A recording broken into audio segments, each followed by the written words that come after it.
Hello and welcome to a video regarding Maplestory 2 Headstart and for the official release. So today we have a lot of information happening. We got a big announcement with the patch notes for Headstart, but we also got some few tips and tricks before you start to play the game.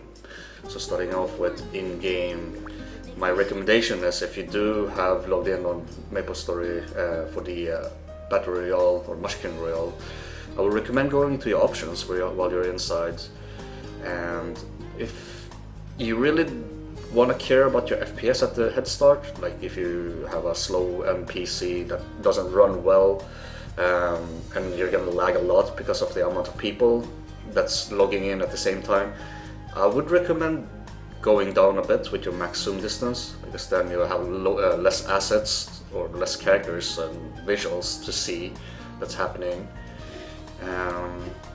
On the interface, I would recommend to I think the default setting is okay. I mean, I have the enable DPS parser thing here, which shouldn't matter that much. Another thing though is status text, showing names and such. I know it doesn't really affect much, but you could remove certain names.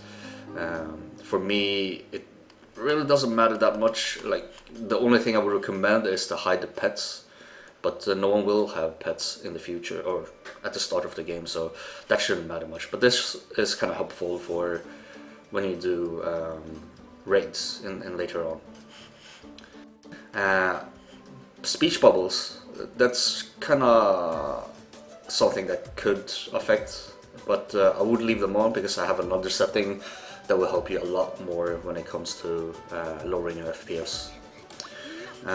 Damage wise, nothing special over here. The only thing I would do is change it to show only my damage, because the amount of numbers you're gonna see on the screen might affect you, and when you do raids you can only want to see how much damage you do on the parser or in the DPS meter, but I only show my own damage because it's easier for me to see if I actually hit the boss or not, because you can't really tell sometimes if you're attacking, if everyone is attacking the same target. Community, let's see, it says, yeah, you can have a shortcut button here, or shortcuts of, instead of going to battle text or status text, you can have them over here, show other speech bubbles, etc. Going on to graphics, I lowered everything down. Obviously I have a low PC, so I really can't have anything else at high. But yeah, display FPS, something you want to look at. It shows on the top left. I know I have really bad FPS at the moment. I'm on 30 FPS currently, and that's with me zoomed in even. And the ping is the one in the parenthesis. I currently have 200 ping for some reason, but you know, it jumps up and jumps down. Don't rely too much on it, but if it does show constant 200 plus, then you obviously have some bad connection for the server. But currently it's just the Mushkin Royale, and I believe it's also affected. It kind of is some sort of a bug, I guess, when it regards the server. But as we all know, the service hasn't been really stable lately, so I can't really tell right now. But yeah, keep that on, display the thing. It's going to be on the top left. It's going to be overlapping at the top, so you can drag it, pull it down. But yeah. As for weapon effects, etc., I put everything on low, because at the very start of the game or at raids, etc., you're going to see a lot of effects. If your PC can handle it, go for it. But for me, I feel like the amount of people that are going to spam their abilities at the Headstart and such, and you know, everyone's chit-chatting and all the characters are showing up, it's going to cause a slightly lag with the amount of people. And we all seen this in closed beta 1 and 2. When you have too many people in the same channel and such, you are going to see a lot of people, and you're going to have a lot of low FPS. I know I said a lot when I said low, but yeah, your FPS is not going to be at, you know, really high. It's going to be really low. Another thing is here, this is what I mentioned earlier with the bubbles of text and such. I keep the text up because I can see if people are near, I can see people's names, etc. But I do hide people's characters. So the reason for that is, you know, takes less time for you to load up all the characters around you. So I hide all the characters, and you can choose now hide in vicinity of elite boss, which is more easier. Like, it's easier for you to play when you do bosses and open world bosses and elites, but you keep all the characters. You see all the characters when they run around otherwise. So this is only good for when you do open world bosses and such. But if you do have always hide, you can you basically hide everyone in no matter what. But what you could do is, this doesn't really work that well in my opinion. I feel like these three parts at the end will be more helpful. You can have always show your party members, which is good when you do regular dungeons, when you progress. Should always show guild members. It's important to see your guild members, for example, if you need to communicate or say hi or whatever. But for raids, I would say remove these. And this is the important part: max character shown. So having this on, you can manipulate and tell your client to tell your client to see how many characters you want to see on the screen. For now, I picked 4 because that's the amount of party members you can have in your party when you do dungeons. You can minimize it even lower to only 1 or even 0, I believe. But that's not really important. But yeah, if you do want to see a lot more people, play around with the FPS, etc., you can try it right now in Machine Royale if you see a lot of people online. See which one works well for you, so you're not over exceeding too much, loading way too much of stuff. You can have up to, I don't know, the numbers is quite high. Let's see. Yeah, you can have 4 digits, so you can pretty much load up everyone, but that's probably gonna kill your PC. I put it at 4 now, so that's all good. Another thing you can do, I believe these settings are going to be saved obviously for the future, or for the Headstart. It's been saved from closed beta, so I'm just going to keep it like it is, and hopefully it will not change for Headstart. So things like here, I know this is controls, for example. Sometimes some of them might be for Machine Royale. But I mean, it is pretty much the basics that you have. You can play around with the quick slots, even though you have presets. If you click on the top left with the keyboard thingy, it will ask you at the beginning which one do you want, etc. I usually go with mouse and keyboard, but I don't use any mouse. It's gonna be updated for the Headstart, as I will show you later on. But if you prefer playing the Maplestory 1 style, then obviously go with Classic. I went with mouse and keyboard. There's also the use gamepad version. When you have this enabled, you can still use a keyboard and mouse. It's just that it allows you to use a gamepad, but the UI changes to the gamepad layout for the hotbars, which is kind of hard for me to see, so I'm just using the keyboard presets. And with that, once you've done that, if you don't like certain buttons with the presets for your keyboard, go to the controls, change it to however you like. For example, I changed... Actually, I didn't change anything. It's just that I decided to play the way it is. The only thing I did change is I removed something. I think it was something on... maybe I didn't remove. It was something that I changed, but I forgot. Yeah. Other than that, you can change, the extra buttons. Like, most of the time, people are gonna hover their mouse and look up on stuff. I find it easier because I have more visual. So all of these extra stuff, like hotkey buttons for your menus and such, it's not really that important unless you really care about, or want a fast button that you will always remember. For example, I know life skills, crafting skill is usually a good button to have somewhere. Black market is kind of not that common in most MMOs. Maple navigator is usually in the map, and maple guide is it's the thing that tells you what to do on the way when you level up or progress. You can change your friends list, etc., and that's it. I'll keep everything at basic. So something I did notice is some people don't take screenshots with hidden UI. That's a button that you have to assign for yourself. It's in the MISC tab for controls. So hiding the UI, obviously it's quite helpful for taking screenshots whenever you clear something or finish the run or whatever. But yeah, other than that, I don't think there's anything else. You can't really change much with the gamepad controls, but that might change for the launch. And obviously we can have language for English and German only, and it's only for the I know it says language and blah blah blah, but you do notice that there's voices is only in English, so no matter what, you're always gonna have English. Hopefully we can have some other voice packs like Korean or Chinese in the future. Who knows? Might be licensed, but currently there are gonna be English and German. And in the Headstart patch notes, which I'm gonna bring up. Let's see, the blah, blah, blah. Do you want to apply before? No. Okay. So for the Headstart, we are gonna get a Brazilian language for the South American players, so it's easy for them to play the game, and in case they don't enjoy the menu in English or whatever, what's the reason. But yeah, just gonna demonstrate how things look like. You might see names popping up. This is the settings I've changed. So you notice the guy on the top right, Riven, he's gonna be gone from my screen, and you only see his name above, his emblems, etc. This is gonna be helpful for raids and helpful for Headstart.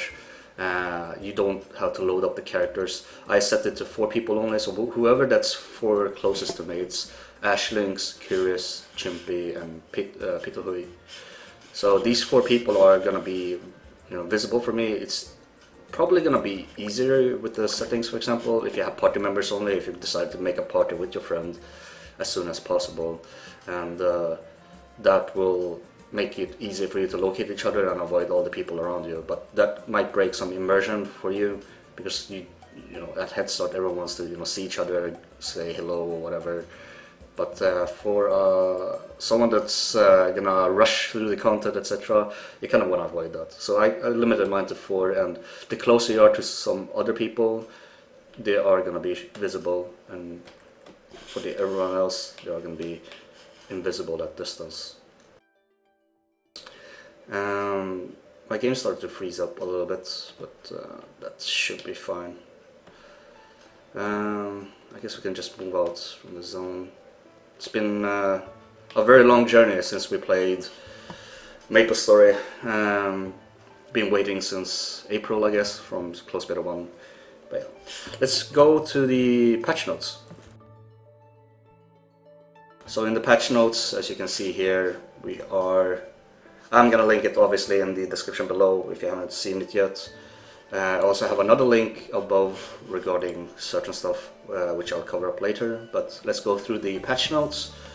General change here, for example, they are closing down the Founders package at October 1st, so make sure to buy them before October 1st, and if you haven't bought it yet, then you can always wait for 10th October. My recommendation is, if you're maining for Runeblader, don't bother purchasing the Founders pack, because you can't activate the items on your main character that you want.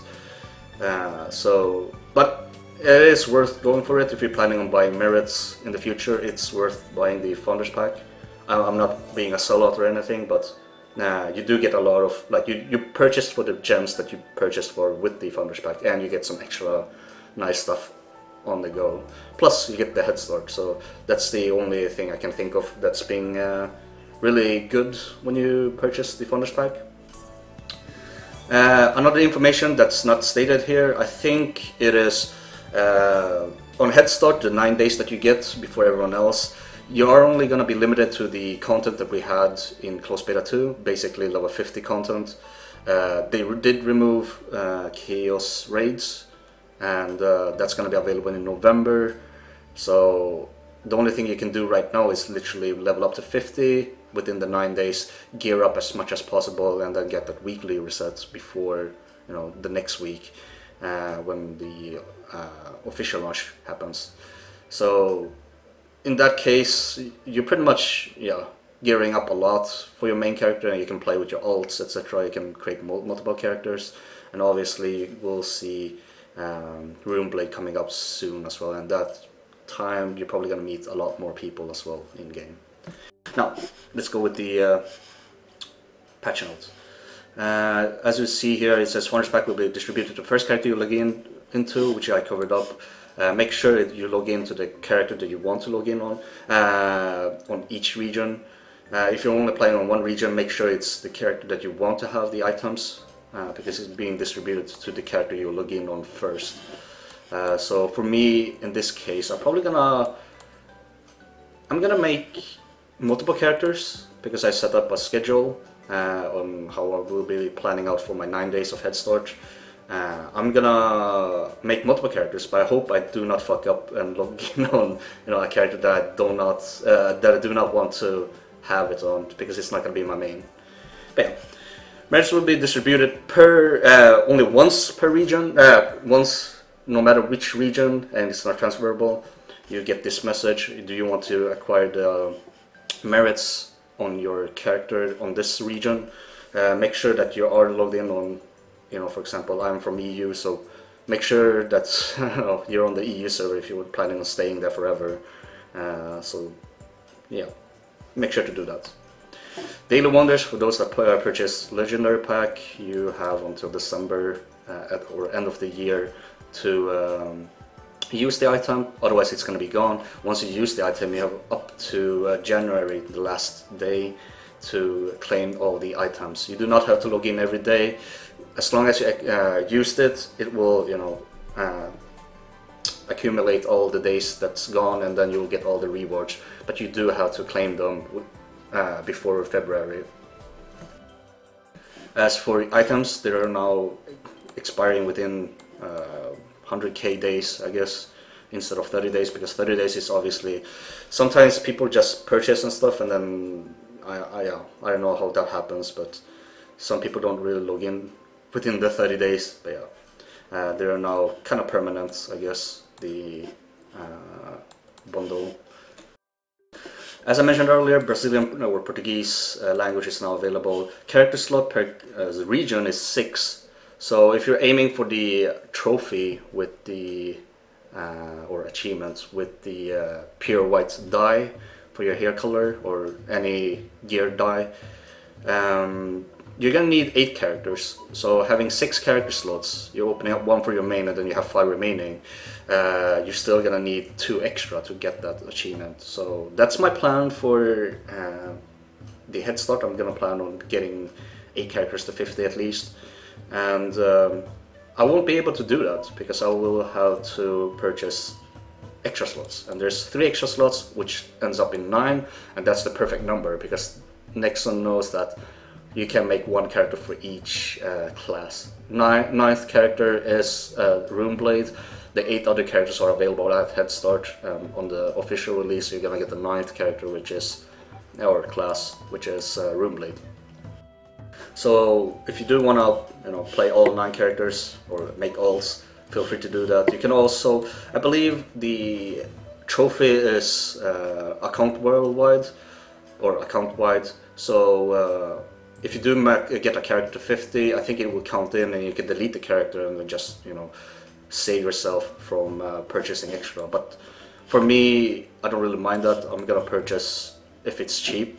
I'll cover that up later on. I don't think it's shows in the data compilation because we never had that option before. But hopefully these additional slots are cheap. I'm gonna purchase them with the merits you get from Founder's Package done, so I can have the character slots to play with all the characters. And I'm obviously gonna make videos of playing with each class, hopefully. But I am gonna main my Berserker, obviously. We're going really slow. I need to speed up with the video because we're about to get 20 minutes here. May containing purchase merits will now expire within blah blah blah. Yeah. So instead of 30 days, you have now the merits available in your mail for a longer time. Chat is going to be improvised or getting better because current chat is a little bit too transparent. It's sometimes too hard to read when you're hovering over, when you have a weird background, for example, or if you're in an environment that's really, really bright or dark. Well, dark is obviously better, but if it's a bright zone, then you obviously have a harder time to read the chat. Right-clicking on second-hand weapon, I never knew about this. That's interesting. Now we can actually right-click on our weapon to equip it as, you know, two-handed wielding class. Recovery items is now auto-assigned to 1 to 8, so that's kind of good, I guess. So you don't have to go through your inventory and then assign it by yourself. Equipment appearance extraction item, L'amour anvil, something new. It's going to be in the tooltip. Looking forward to look around with that. Exploration goal has been updated on these zones. I don't remember these zones, and Pia is blocking my view in the background. Yeah, these zones are going to be a little bit tweaked with exploration. I didn't really look up onto those in close beta. I only went for the 250 stars, and that's about it. These zones seems to be the high level zones, or at least in the northeast, southeastern side of the map. So that's gonna be cool. Mouse and keyboard controls, they have been polishing it. I think it won't do much. I don't think they have any key bindings for the left click and right click. That's something that a lot of people or friends told me that they kind of wish they, you know, changed a little bit. Hopefully we get to see some more action with that. If they do implement that, I might play with mouse and keyboard, but for now I am only playing with the keyboard. You can see all of these updates, you know, regarding the mouse and keyboard by yourself. I'll put the link in the description down below. Gamepad has its changes. It's the same, I believe. It's just showcasing you how to play with it for those that never played Maplestory, for example. So something game-changing, Spellstones and Guardstone, the thing that we saw in Closed Beta 2 is gone now. They're not available to purchase from the Hobby Ferry, and obviously you can't get them anymore from certain stuff.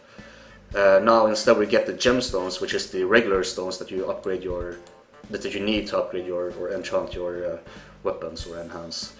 And it kind of sucks, because this was like the way for you to, you know, you're always going to get gemstones all the time and upgrades, but with Spellstones and Guardstones you collect them over time, and then once you have enough you can plus 10 a weapon or an armor, which made it slightly easier for you to farm. But now I feel like they are forcing you to farm more with the gemstones.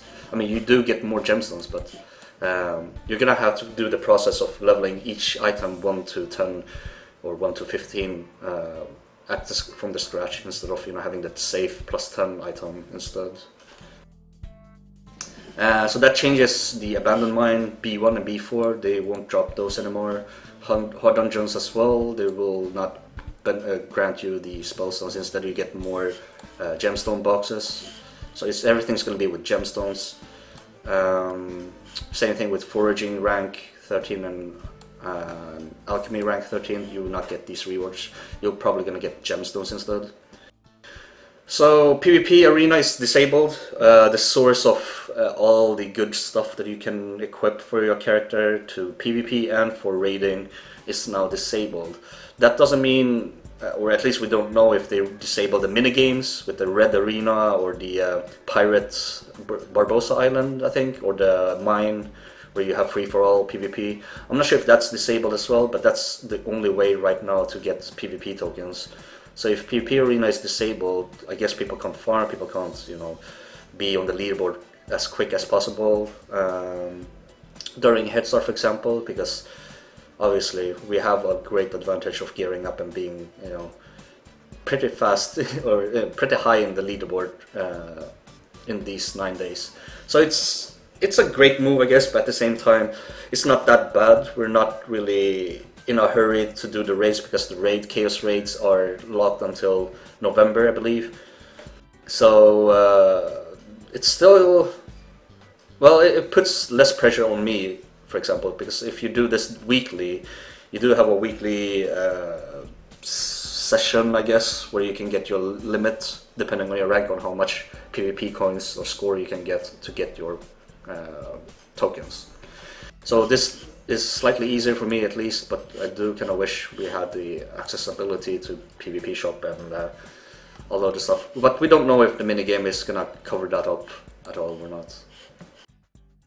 We're gonna see stellar chests throughout the fields. These are new chests, I believe, and not the golden and the bronze or the wooden chests that we see. These will offer gemstones upgrades or materials for upgrades.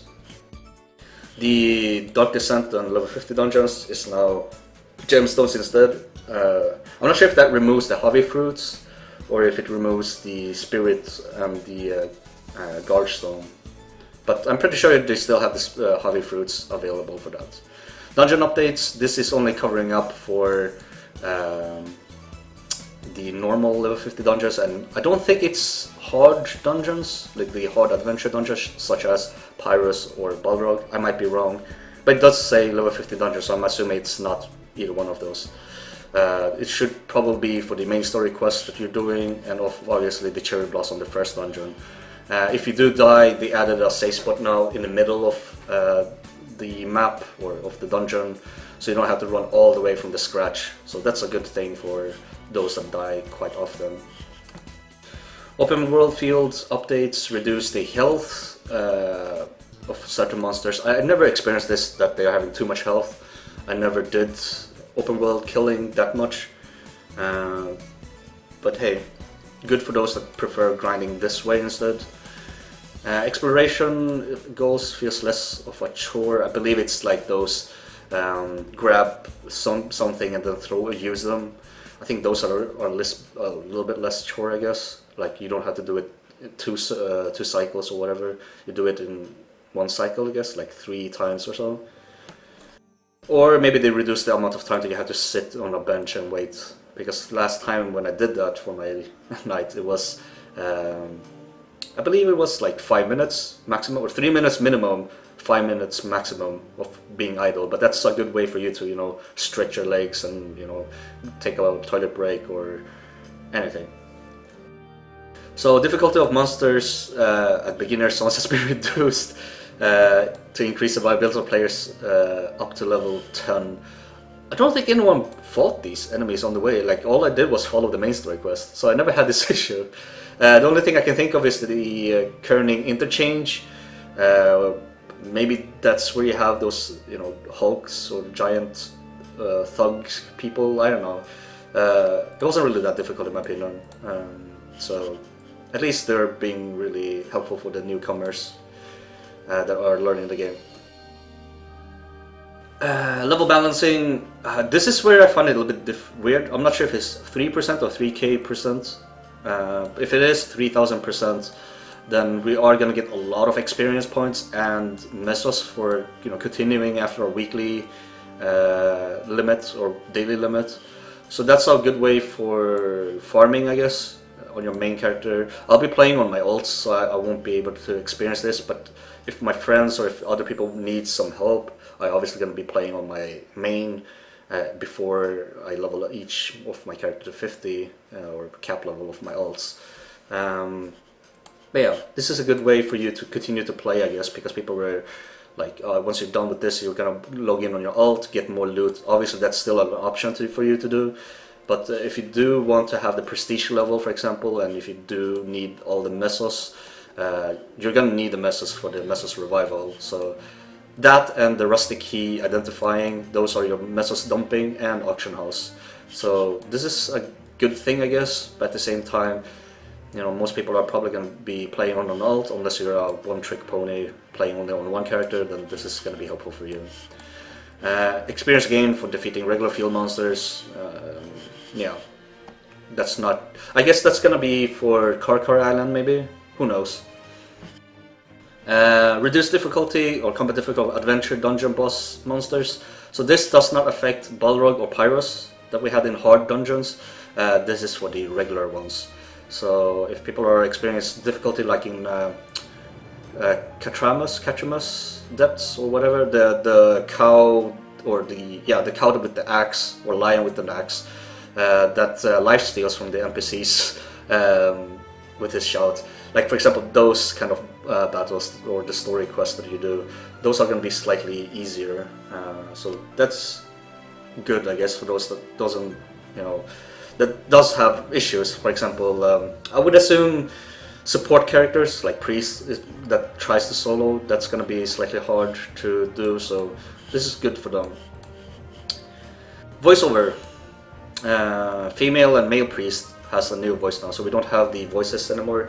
I don't know who the voice actors were, but thanks for contributing, I guess. I kind of liked them, but I just didn't like them being spammed too much. That's about it. But the voices themselves were okay in my opinion, but I guess a lot of people were saying that the female priest, for example, was lewd with her voice. For me, you know, sometimes it doesn't match in with the environment or in the form of Maplestory, I guess, but you know, it's whatever. I like them, but we're gonna get some new voices and it's gonna be interesting to hear them. So something else that they did is that they sorted out they reduced the repetition of the voices, which is nice when you spam. That's what I wanted and not the top part. Cooldown is now applied to either voices and not for not enough stamina, not enough spirit. So every time you have a cooldown on your skill, she will, or your character will say, it's on cooldown, blah blah blah, instead of I don't have enough stamina, I don't have enough spirit. So that's kind of cool, because every time you spam your dash or your abilities, you usually have no stamina or spirit at all, so that's pretty cool.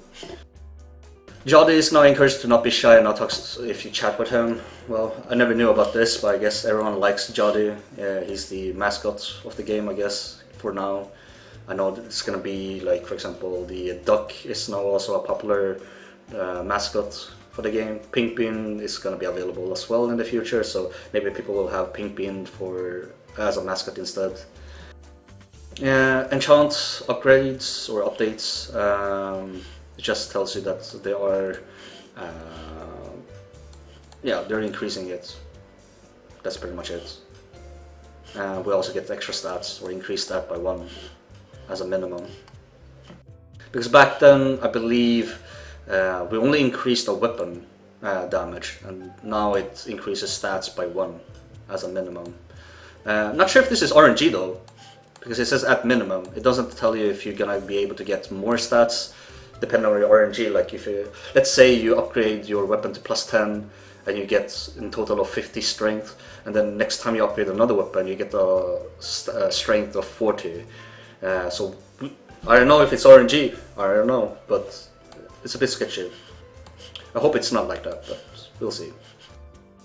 So relating to revives, they removed the merit revive, they put in the Mesos revive, so this is now a lot more what do you call it? It's more reliable on your Mesos now, so make sure to be rich in this game.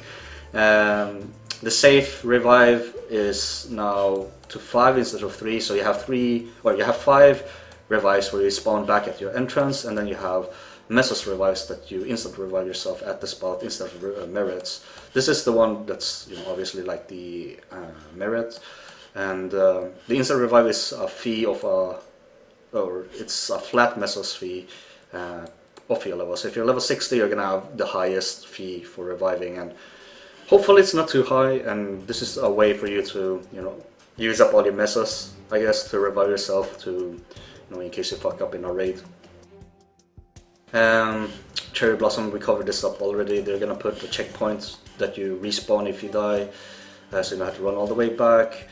They changed the Epic Quest. Epic Quest is now obviously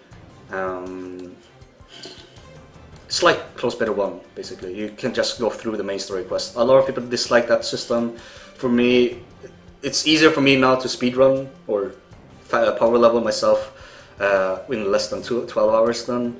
So that's a good thing for me, but I know a lot of people dislike that.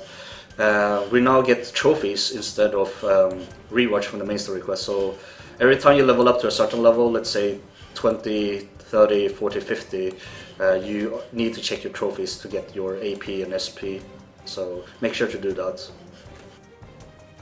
We also get some extra teleportation now from Epic Quest. I know some quests tells you to run a certain way with the arrow, and then you check the map and you see like, oh fuck, you actually have to be in Trio now, and you're like 10,000 maps away. So hopefully they added some teleportation in those quests, and that's going to be helpful for you to travel if you don't have the rotors or the premium service of unlimited walkie-talkies or whatever you should call it, to fly around with the helicopters.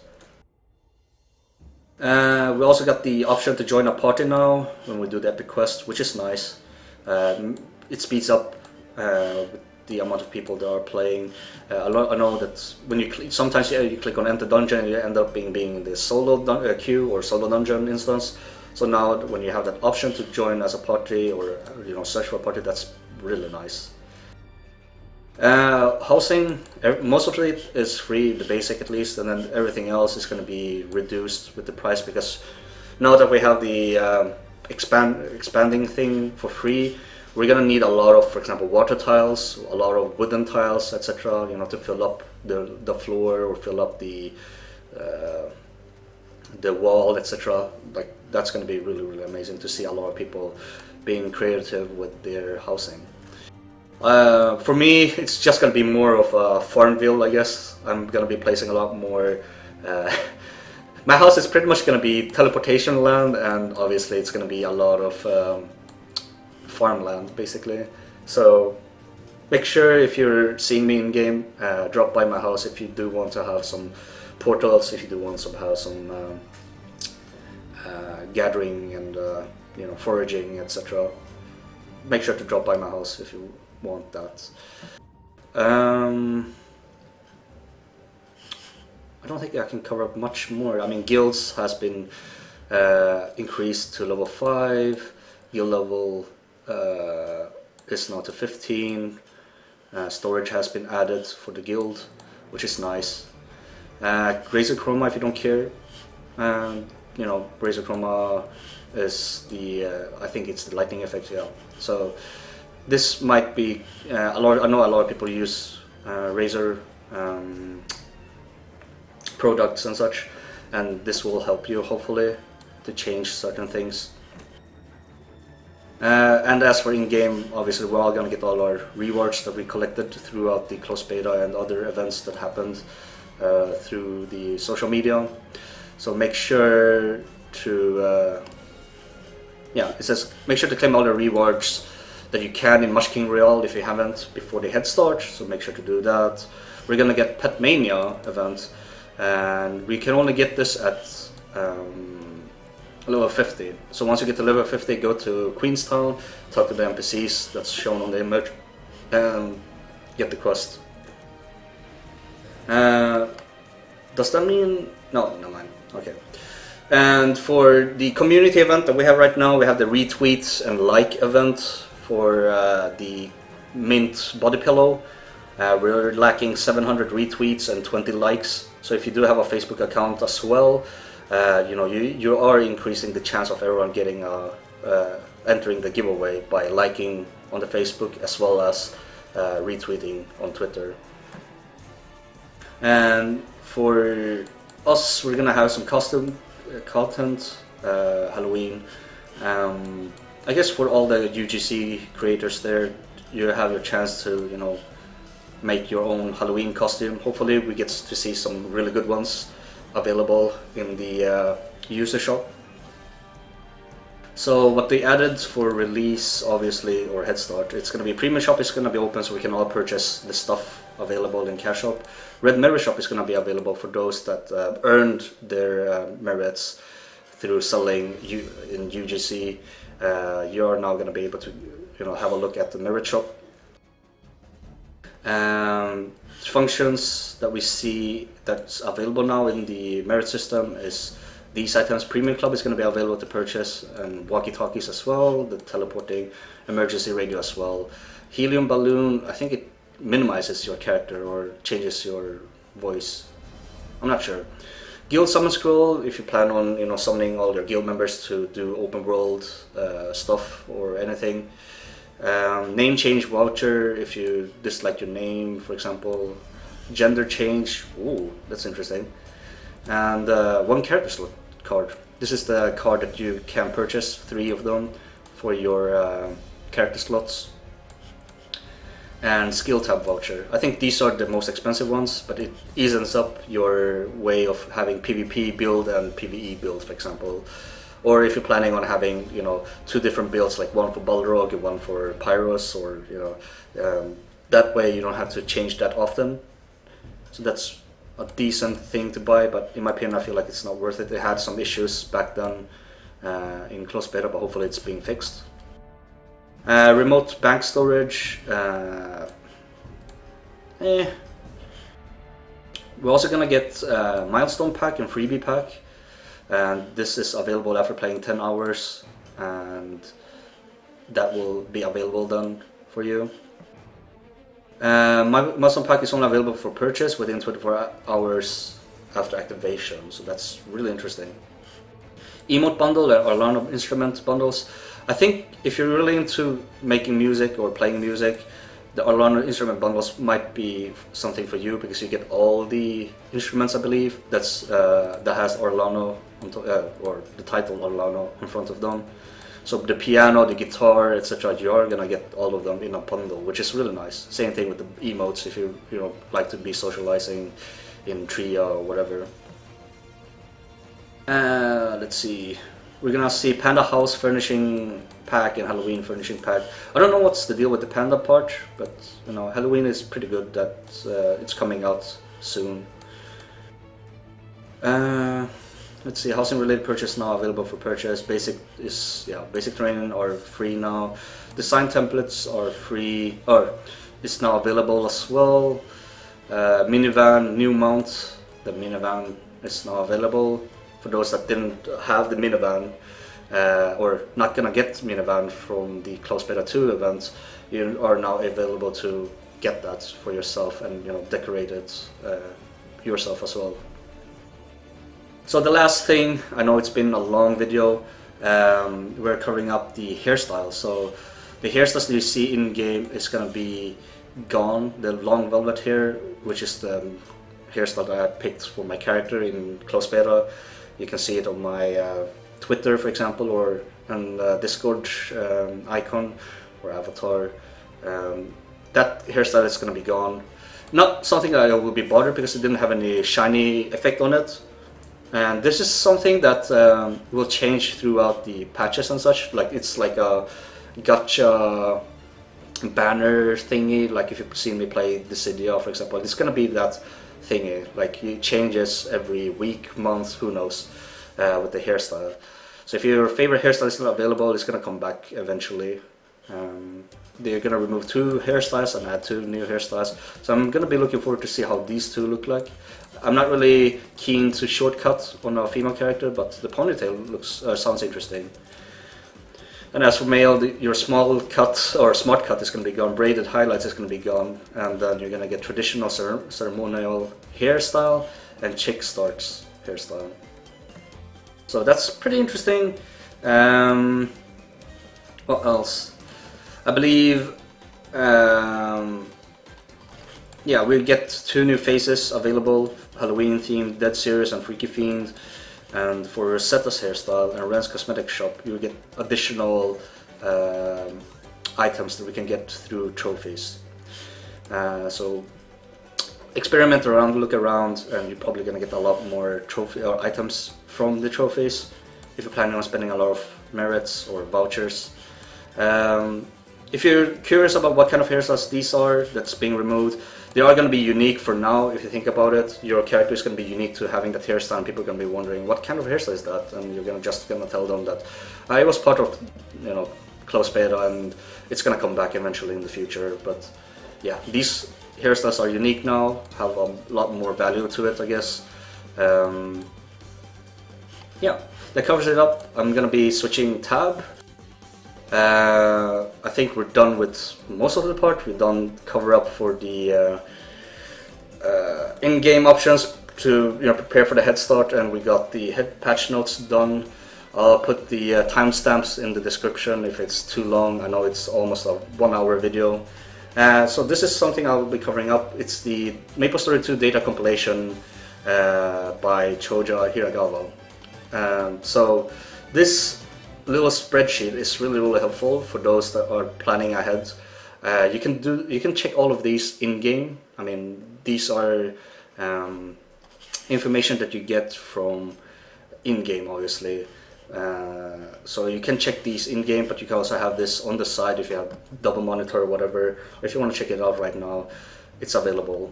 I put the link in the description below as well. So the most important part for me here is that I like the Getting Started tab.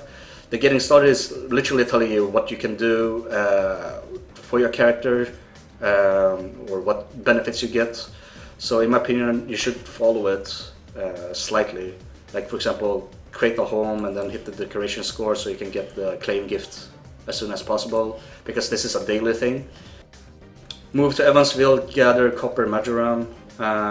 These are, and obviously chicken and rice at your home. These are like your daily things that you're gonna do for the life skills. So start leveling them up. Do this as soon as possible. You're gonna see me do this on the live stream when the Headstart begins. And if you want to level up your guild, make sure to create the guild as soon as possible, because it's going to be available. The guild quest is going to be available 24 hours after you created your guild, or when you entered the guild. So yeah, for all those guild leaders, etc., make sure to do that, and all the guild members, make sure to join it as soon as possible, and do not delay on that. For me, I know I'm not going to be in any guild for now. It's gonna be a little bit bad from my side, but you know, it's whatever. Once again, for new people, do not enchant items until you're level 50, because you do wanna save up all your onyx crystals, your gemstones, etc., to gear up your character.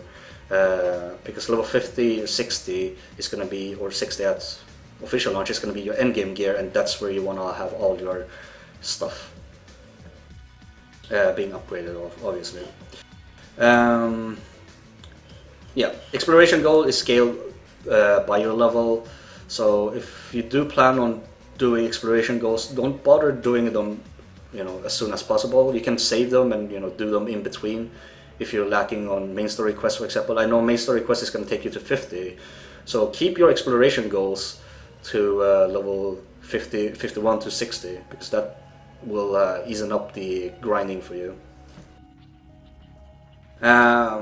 If you're not level 47 or 48, roughly at that level, it's where you usually get all your quests like in a row, where you do dungeons, and that part is where you reach level 50 throughout the main story quest. So if you haven't done your weekly or daily limits, I would recommend you to, you know, farm the lower level dungeons that rewards you, you know, unique items. For example, level 37 dungeon that has the body pillow for Oscar. You should farm that before you do the main story quest then, because that way you don't waste your dungeon limits, and it will reset when you reach level 50. So that's pretty interesting. And what else? Yeah, you can read this obviously by yourself on the spreadsheet. I'm just going to cover it really quickly. Optimized equipment, for example, this is something that people need to learn when they reach endgame. You want to reach a certain piercing threshold. 30% is recommended, because bosses in raids will have a lot of defense. And if you're thinking like, oh, why am I doing so low damage in comparison to open field mobs? Everyone has different defense value. So having piercing is going to help you to DPS a lot higher in raids. And then afterwards, going for the physical and magical piercing will help you a little bit as well.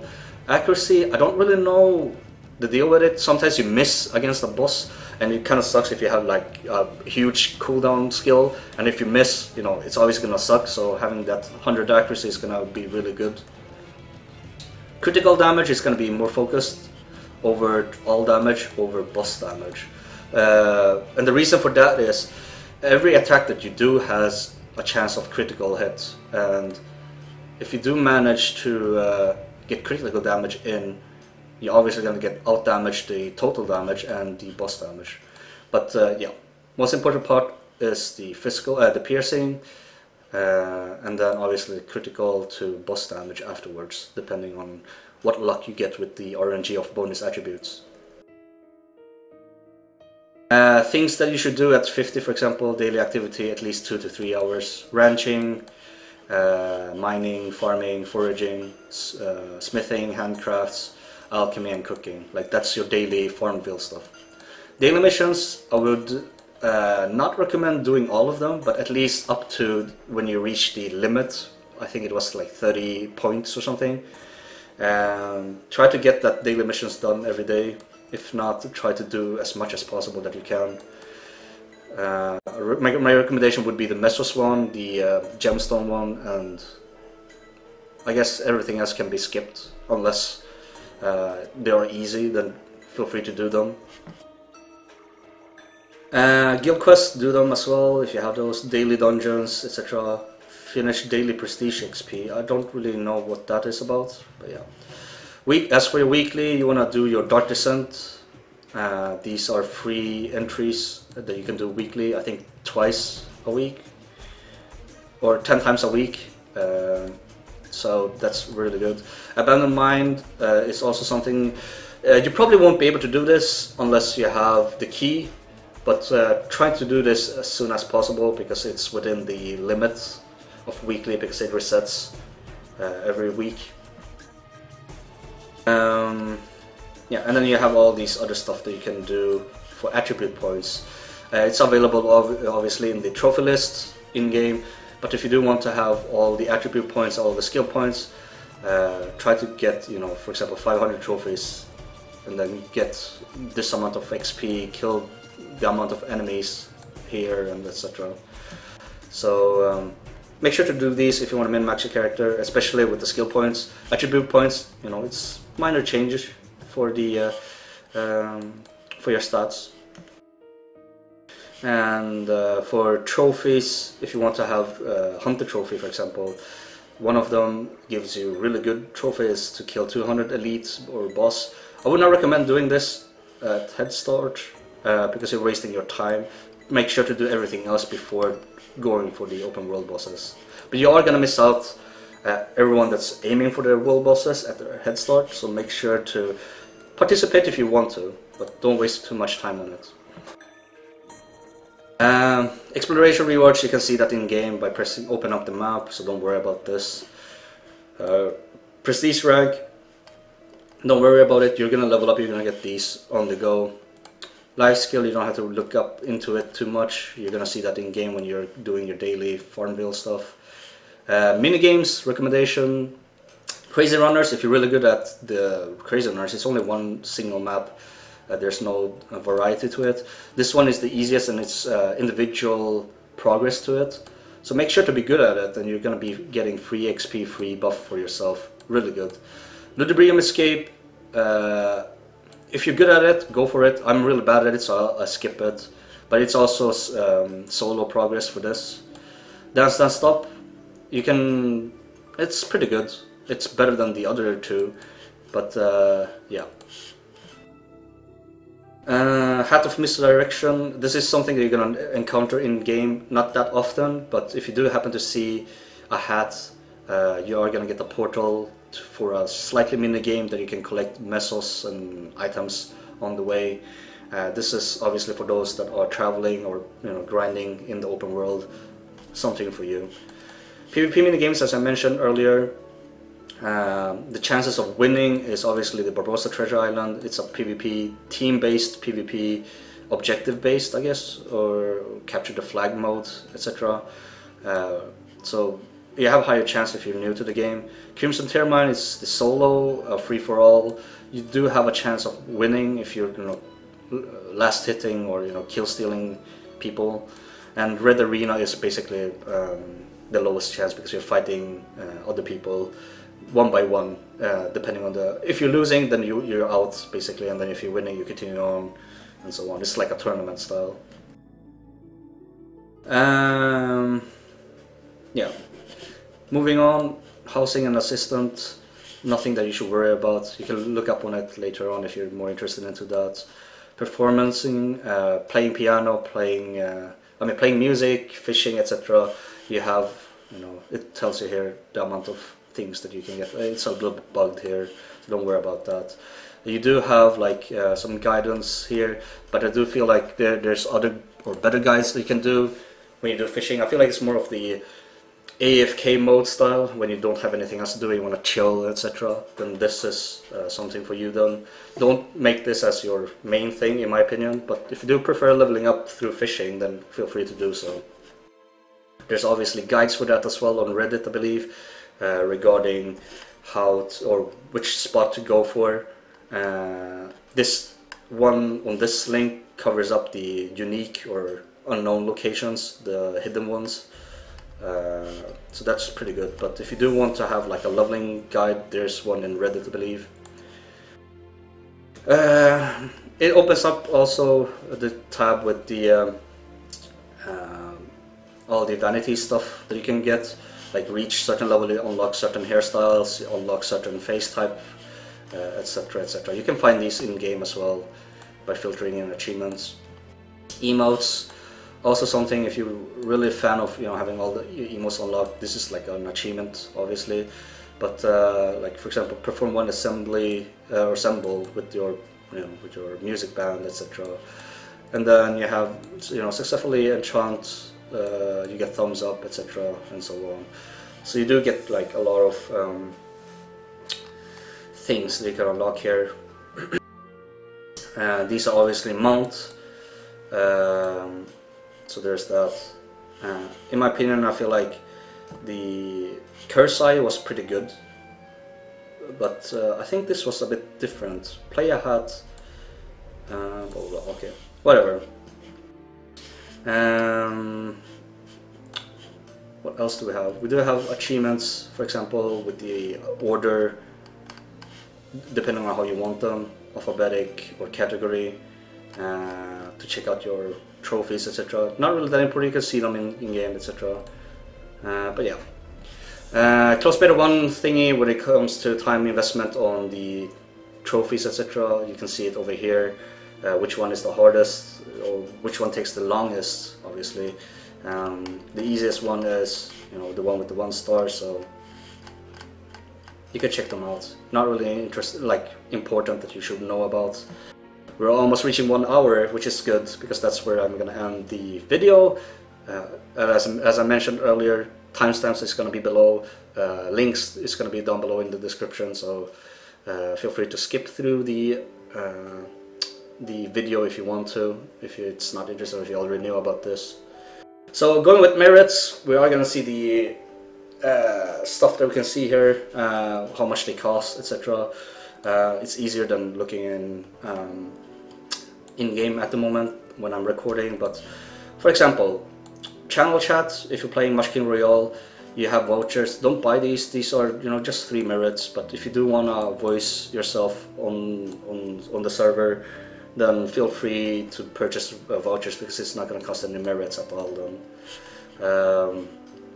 Revives, this is going to be gone, so it's going to be Mesos instead. Tab, it's going to cost 10 bucks for that. Auto fishing is going to be available. Inventory slot is 360. Moving to unexplored area is going to cost $1 or €1. That's if if you're really lazy to travel to a new zone by walking or whatever, for whatever reason that you're doing, then yeah, it's gonna cost 90 merits. Cosmetics, 50, the things that you put on your face. Normal hairstyle, it's gonna be from 330 to 530. You can get vouchers, so make sure to have vouchers for that. Random hairstyle is gonna be 560, which kind of sucks, because this is the RNG or Royale coupon as in Maplestory 1. Yeah, you can check all of these out. It's just the merit prices. It might change for the official release. Yeah, that's all I have to do, or all I have to cover up for this video. Hopefully you find this helpful. I'll see you guys in the Headstart. I'll be live streaming it. So thank you very much for watching, and I'll see you guys on 1st October.